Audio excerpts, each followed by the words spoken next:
Hello fellow adventurers and game masters, how are we doing today? It's Todd Putnam obviously, and or maybe not so obviously because I'm very rarely in front of the camera. As you guys know, I'm almost always behind the camera, and my focus is usually on the table and the adventure that I'm running if you've been following this channel. So the talking head videos are pretty darn rare for me, but this is one that I did want to do. I am aware that when I look up, my glasses get some light tinted on them. The problem is when I look down, then the top of my head gets a nice shiny glare on you, so I apologize ahead of time, but I'm pretty sure I have no way of actually making you guys win on that. So sorry about that. Please bear with me. I don't do the professional talking head videos. I'm not, like a House DM or Ginny D, who has the great setup and all that kind of stuff. So I'll ask you guys just to bear with me and focus on the content, because that's really what I'm focused on, as opposed to the low video budget productions that we have going on here. So what am I talking about today? Why am I in front of the camera instead of behind it? Well, the reason is because I want to talk this time about my experiences. Instead of a specific adventure that I'm talking about, I want to talk about the experiences that I've had playing Shadowdark campaigns for a full year now. And I just want to talk to you face to face, as it were, about that.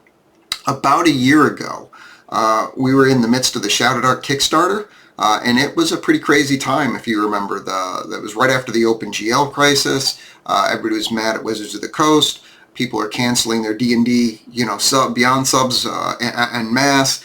And this new system, gets launched on Shadowdark, gets launched on Kickstarter. And it got a lot of media attention. There was a lot of hype surrounding Shadowdark. It was a $1.3 million Kickstarter, which was just huge. It got glowing reviews from the vast majority of social media personalities that are out there that took the time to review it, whether it's House DM or whoever. Of course, everybody talked about the art, how great the artwork was, and even Forbes magazine picked up on the Shadowdark Kickstarter and the game system, and so there was a lot of exposure. But it also got from some quarters a fair amount of hate. The most common criticism being that it didn't bring anything new to the table, that it was going to be limited to just dungeon crawling adventures only, and it wasn't going to be good for anything else, and that the real-time torch mechanic was just a gimmick, that nobody would use it. So it's been a year since the launch of it, that everybody's had it in their hands, and my personal campaign switched from 5th edition. I'd been running 5e for about 8 years. We switched to Shadowdark during the Kickstarter. Kelsey was kind enough to send me an advanced review digital copy of Shadowdark during the Kickstarter, so I could do a preview of it on this YouTube channel and on my Facebook group. And when we did a one-off shot in my campaign, my party basically voted to switch to Shadowdark. And so we've been running Shadowdark for a full year now. And having run it for myself for a year, and then also I play in a Shadowdark campaign. One of my players runs their own campaign, Steven, and I'm a player in his campaign, and we alternate on weeks. I've both run Shadowdark, GM'd it, and played in it for over a year, and I basically, now that I've got a full year of real-life experience doing that on both sides of the GM screen, I wanted to talk about not the book or the art, but what the practical experience of actually GMing and playing in a pair of simultaneous Shadowdark campaigns has taught me about the system. Where does it fall between the hate and the hype, in my personal experience? Before we get into that, I just want to cover one thing that this isn't about. This video, the purpose of this video is not to tell you if you should or shouldn't play Shadowdark, because I'm just going to tell you right up front, I'm not qualified to tell you that. I have no idea what your personal group preferences are. That's between you and your players. So only you can do that. My friend, GM McLeod, for example, him and his group, they run Pathfinder, and they have a blast with it. You can see them on their podcast, and they just have an absolute blast with that gaming system.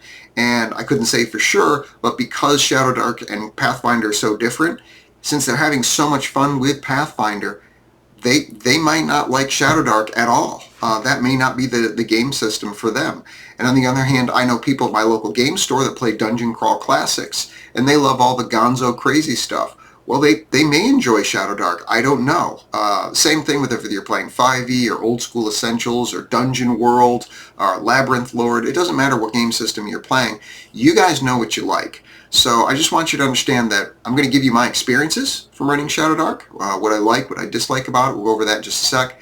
But this video is not telling you whether you should or shouldn't play it. That's literally only for you to decide, and I don't presume to have that knowledge. So just give you my experiences and what I've noticed, and you make that call for yourself, and whatever it is that you decide, just know in your heart that I support whatever it is that you decide. So with that said, let's get into it finally.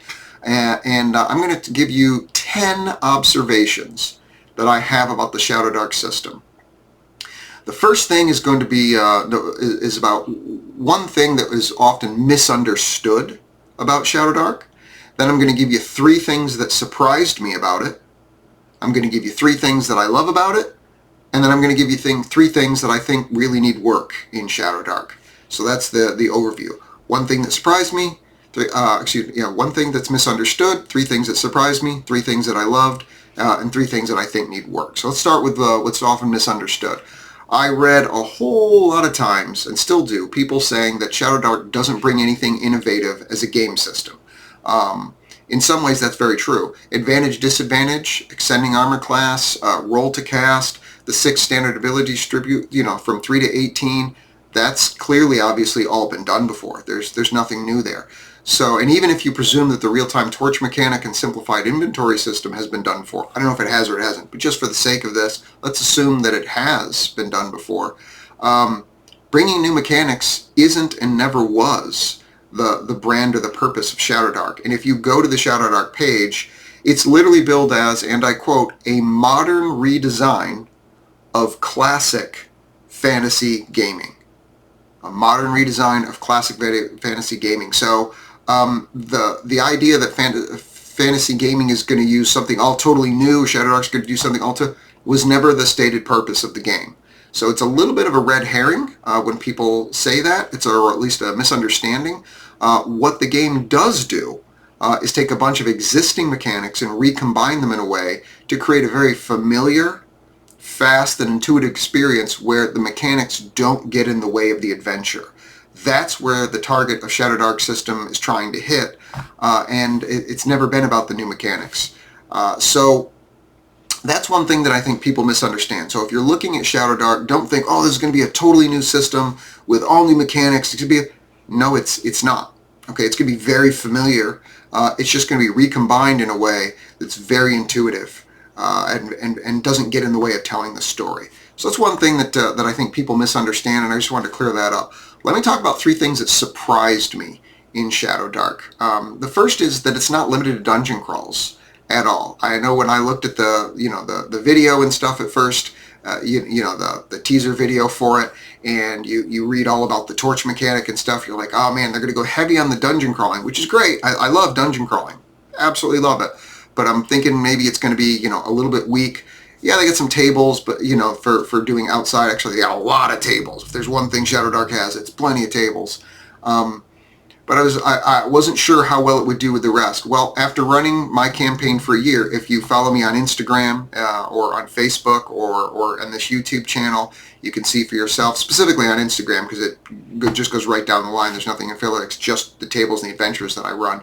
I've done towns, villages, castles, every kind of outdoor environment you could imagine. Swamps, forests, jungles, desert, tundra, oceans, underwater, on ships, in caves, in dungeons. It doesn't matter what it is, the environment, no matter what I threw at the system, I didn't have any problems whatsoever with it. The rule set is more than robust enough to be able to cover every situation. It's a light rule set, but all the mechanics that you need to handle any type of encounter, any type of situation, they're there for you to use. So that was the first thing that surprised me. The second thing that surprised me was that the low-powered heroes put the focus on the table and the framework. What do I mean by that?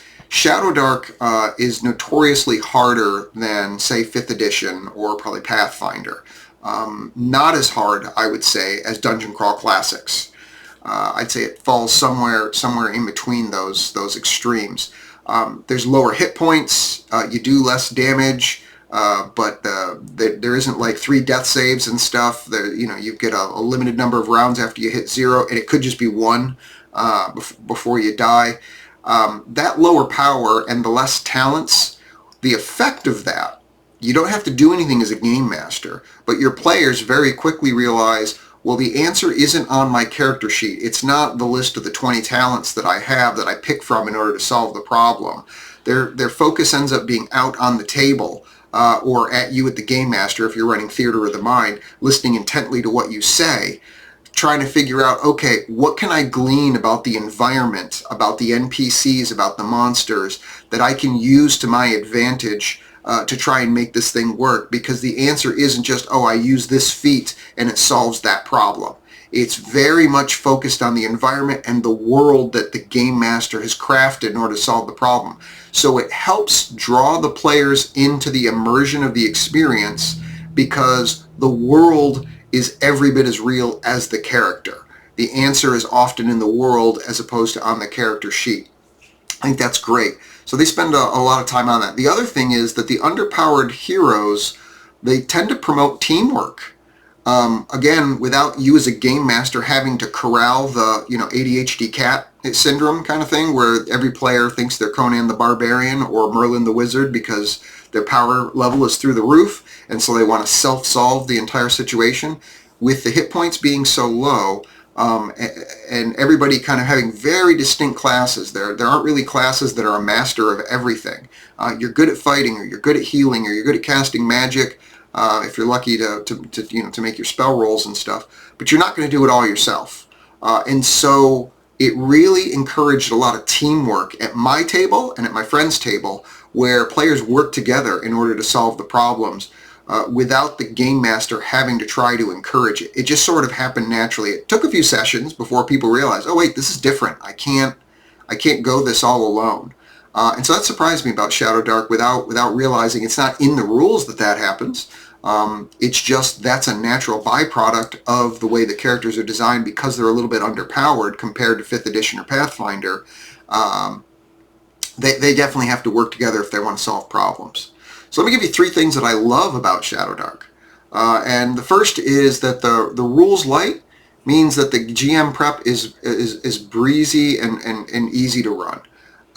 Compared to running 5e, I literally design my sessions in like half the time. Obviously my table build time is the same, but actually writing up the adventure, because I don't have to go through all the feats, because the monster descriptions are significantly smaller, they're very concise and to the point, the stat blocks aren't super large.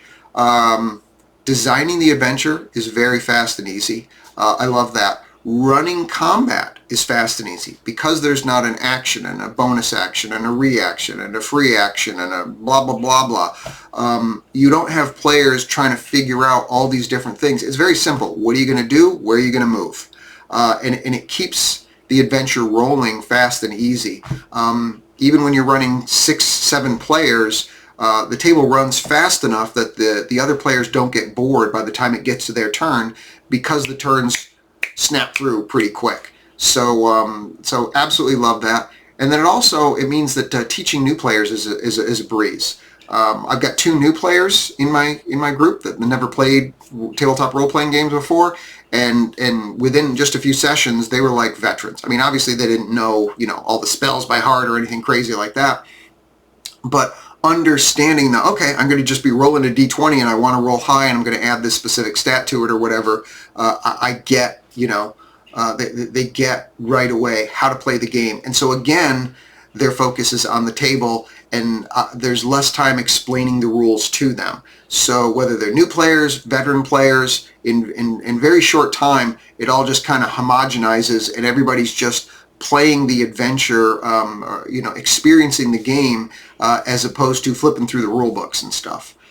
The second thing that I love about Shadowdark is that the higher level characters are not wildly unbalanced and overpowered. That is subjective. All of this is subjective. All these are just my experiences. I'm sure there are people out there that play, for example, like I was playing 5th edition, and they love 20th level adventures. Statistics show that almost nobody plays high-level adventures, and if they do, they started as a specific high-level adventure. They never worked their way up because it takes so long to get there, and the campaigns don't tend to hang together. So a GM will create maybe a high-level adventure for them, but very few people actually run high-level campaigns in 5e. And with Shadowdark, that's possible. Number one, because there's only 10 levels, not 20. So it doesn't take you that long to get there. And number two, because the characters are simpler and they're not super overpowered, you don't have to throw liches at them every single campaign or every single session. I don't have to throw an ancient red drag at them every session in order to challenge them, where they just go zap, disintegrated or whatever, and everything's gone. So you're able to actually design campaigns for higher level players. Now, I only did 3 sessions. I'll be honest with you, I only did 3 sessions with them at level 10, but they were easy. I didn't have any problems running the level 10 campaign and keeping them challenged, so that was great. The combats also don't drag on super long because the hit points are lower, because you're not adding your constitution bonus every single level. I think you only add it the first level. When you first roll up your character, your con bonus doesn't get added every time you level after that. It's literally D4, D6, or D8. That's it. Times 10. So, you know, not that much. An average fighter has 40 some odd hit points at 10th level. The hit points aren't that many, and because the hit points, it doesn't take as long to whittle through them to bring them down to low numbers. Same thing for the monsters. So the combats always feel epic because you're relatively close to death, but they don't feel long because it doesn't take 45 minutes or an hour just to run through a single combat experience. And because of that, the players enjoy combat more because the combats do feel epic. They don't just feel long. So those are that's the second one, is that high-level characters, they're not wildly unbalanced. And so the experience of GMing that and the experience of playing that, it was a lot more exciting and fun.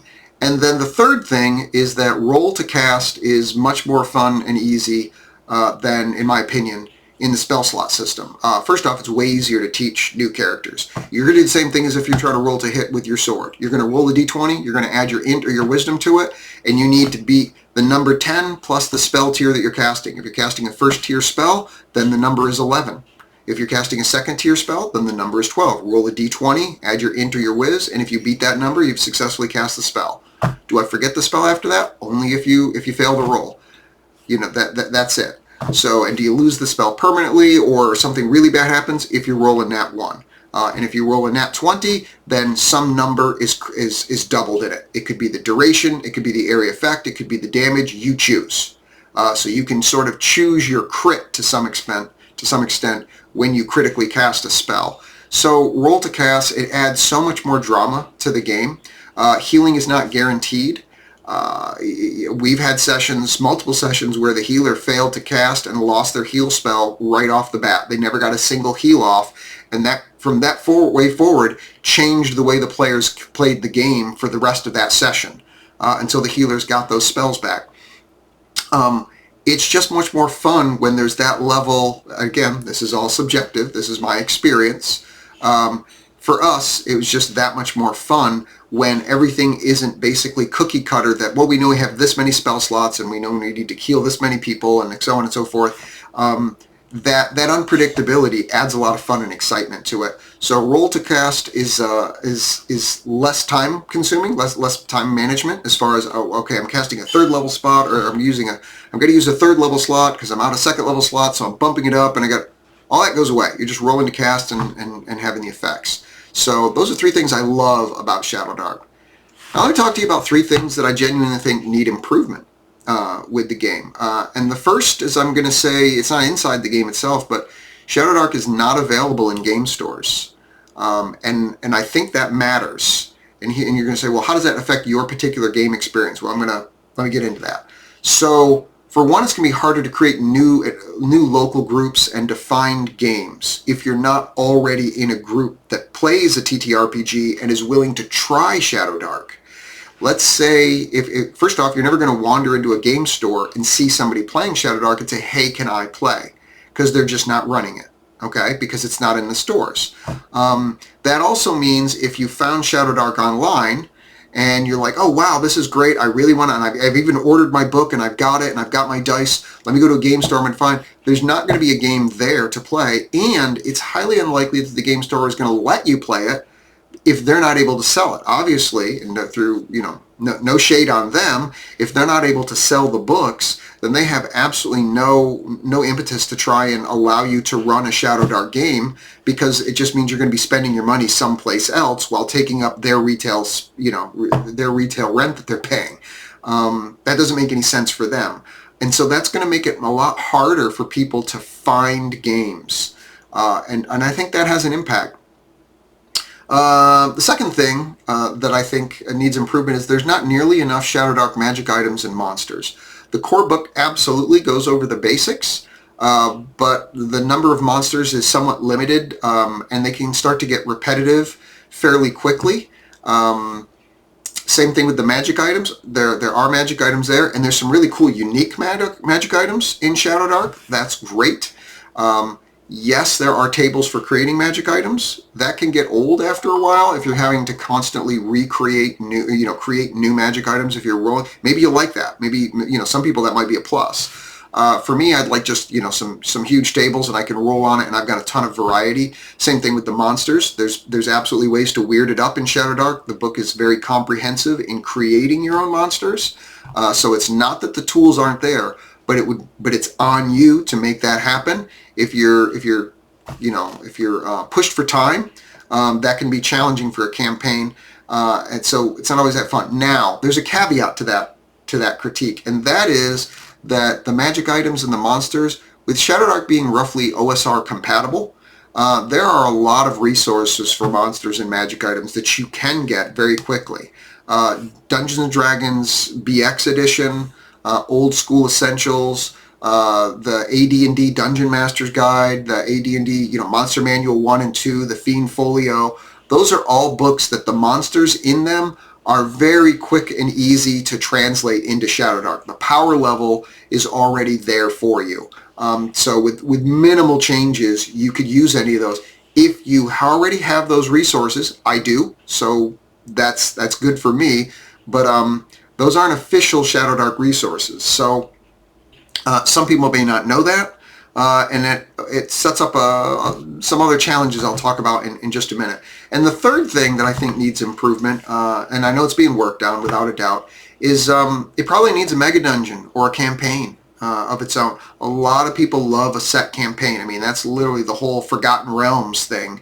Is one of the major draws for 5e, because there's this incredibly rich world that's already been created. I completely understand that Shadowdark literally launched just a year ago. I mean, that's literally the point of this video. And so obviously there isn't time to make that happen. But the truth is, with the system only being a year old and being primarily produced by just one person, who I think has done a fabulous job with everything that she's done so far, there is a very limited amount of official Shadowdark resources available. Yes, social media celebrities. I see Bob the World Builder has got one at the time that I'm doing this. He's got Delve, which has Shadowdark compatible material, which I'm on. Dungeon Damsel did one, which I Kickstarter, which I'm on. House DM has something for sale. There's a lot of social media celebrities that are doing Shadowdark quality material, which helps without a doubt. So that's good. And there's also lots of pre-existing OSR content that is directly usable or on the fly for Shadowdark, and that's great too. But that limited selection of official Shadowdark material and the inability to find a local game store game could lead to some potential buyers staying away if they don't feel that the system is well supported. Well, I don't see anything on the shelf for it, and I can't find a local game. It's already hard enough. People know how hard it can be sometimes just to find a 5e game, and that's fairly said the most popular gaming system around, even after OGL and all that stuff. So if it could be hard finding a 5e game, think about how hard it could be potentially to find a Shadowdark game. And so those things that I think are of concern. Game availability is a thing.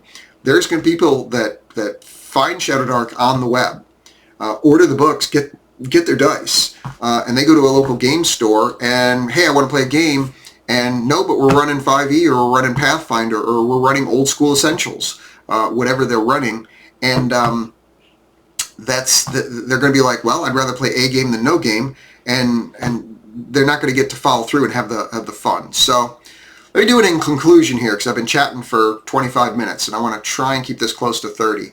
I personally, after 1 year, I love the system. It's my TTRPG home. I'm good. I've been tinkering with 5e for years, trying to get it the way that I liked it, and once I've been running Shadowdark for several months, I literally just got rid of my 5e materials. I sold them off because I don't need them anymore. I'm happy. I'm where I'm at. The system is simple. It's very intuitive rule set. It's easy to teach new players. It doesn't get in the way of actually running the game. The focus is on the fun, not on the mechanics. And it does individual adventures and whole campaigns any way you want to do it. Myself and my group and the other group that I'm in, we're hooked. We're perfectly set with it. But in fairness, from that 30,000 foot view, so to speak, Shadowdark does have those potentially challenging days up ahead, despite the fact that, in my opinion, it does live up to the hype. I think the Arcane Library is doing an absolutely fabulous job of reaching out to people via the internet. Their internet presence is fantastic. Their social media presence through, popular social media figures is fantastic. And judging by all the high quality Kickstarters from projects that are compatible with Shadowdark, I think the interest in the system remains very high a full year after the Kickstarter. The OGL crisis is over. It's done. And yes, a number of people, of course, went back to 5e. That's great. You should play whatever system, makes you happy. But the Shadowdark excitement really has not bled off at all.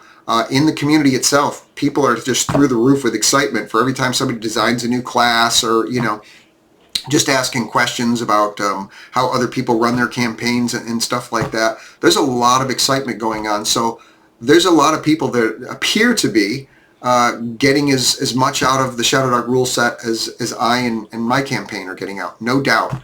But with no current exposure in the friendly local games that I'm aware of, and the fact that it's harder to find an actual Shadowdark group unless your already existing group of players decides to give it a try, I think that limits the possibility, and a lot of people are going to end up bled off and going, well, I'm just going to go back to 5e or, play Magic the Gathering or something else like that, because the opportunities aren't there.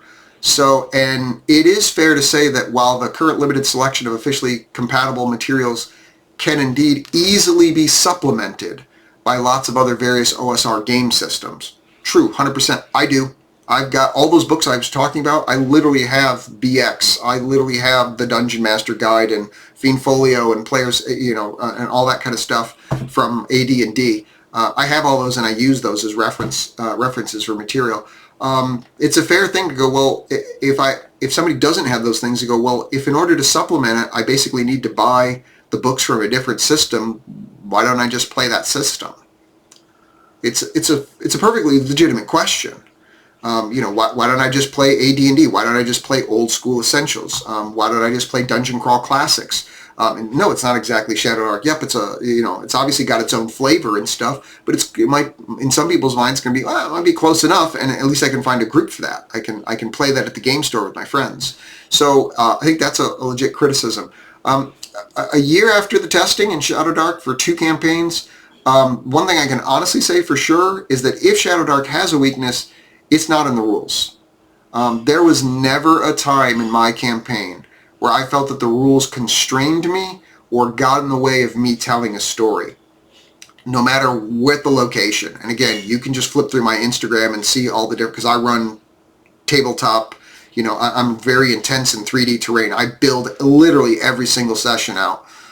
There's probably like some kind of neurodiversity going on in there somewhere. But anyway, So that's how I run my games. I'm not saying that's how you should run your games. You should run your games however makes you guys happy. What makes me and my group happy is 3D terrain, so that's what we do. If pure theater of the mind makes you happy, I've been saying this for years, you should absolutely do that, and you'll have no bigger fan supporting you in doing that than me, because the point is, what do you do that has fun?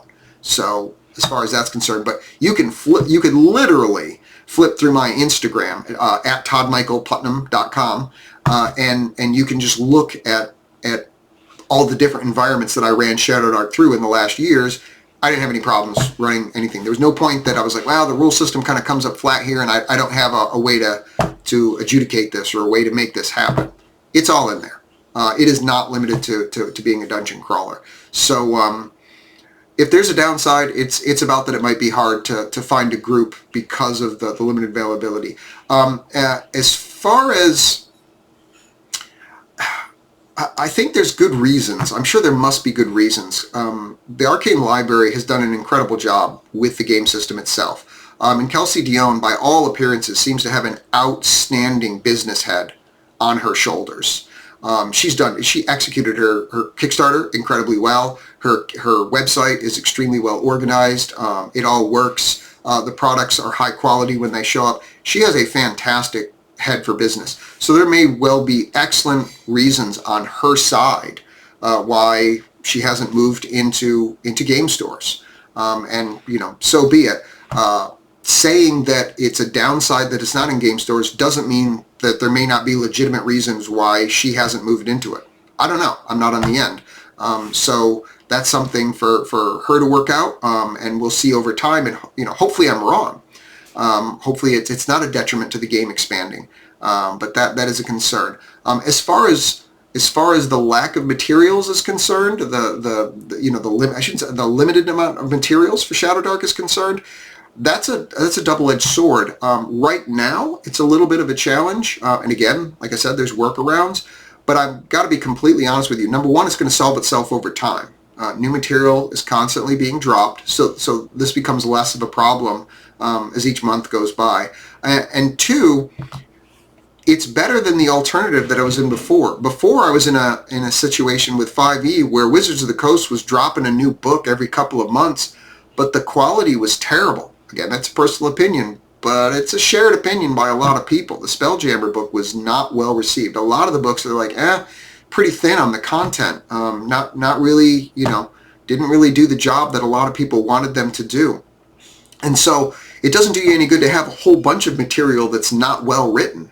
I'd rather have one person, slowly but methodically churning out good, high-quality content that is usable, even if it's just one book a year. In the long run, in a couple of years, I'm going to have a beautiful library to support my game, and it's all going to be high-quality stuff, as opposed to heaps and heaps of money that I spent on books that I rarely use. So it's a double-edged sword on that one. Challenge at the moment, but I think it's gonna take care of itself in the long run. So all right, I see I'm 3 minutes overdue here, so I'm just going to wrap it up. I think that the strength of the rules will see that Shadowdark is going to become a staple game. Every bit as popular as Dungeon Crawl Classics, Old School Essentials, and many of the other high-quality OSR systems. Do I think it's going to replace, 5e? Do I think it's the 5e killer? No, I don't. I'll just be honest with you. I think there's enough people that like the 5e system and stuff that's probably going to be the 800-pound gorilla for a long time to come. And I think Pathfinder is going to be the 600-pound gorilla for a long time to come. So they offer a lot of things that a lot of people do in fact enjoy. My group, we've been having a blast with Shadowdark. We've never looked back. I've never had anybody ask me to go back to the old system. Everybody seems really excited to keep moving forward with Shadowdark. So that's where we're at. We're having a blast with it. Those are the one thing that I think people misunderstand about Shadowdark. 3 things that surprised me, 3 things that I loved, and 3 things that I think are a challenge for Shadowdark. I hope the information was good. Went a little bit long. I apologize for that. Please let me know your comments. If you've actually played Shadowdark, let me know what your experiences were. If you've had multiple sessions, what were your actual pragmatic experiences with Shadowdark? Because I'd love to hear what your take is on it. And if you haven't, let me know what your thoughts are on this video, because I don't normally do talking head videos. I haven't really played in that space. I've always been behind the camera and focused on the game adventures and hell. Let me know whether or not this video is something you'd like to see more of. Thank you so much for your time, and always, I'll see you next adventure. Take care. Bye.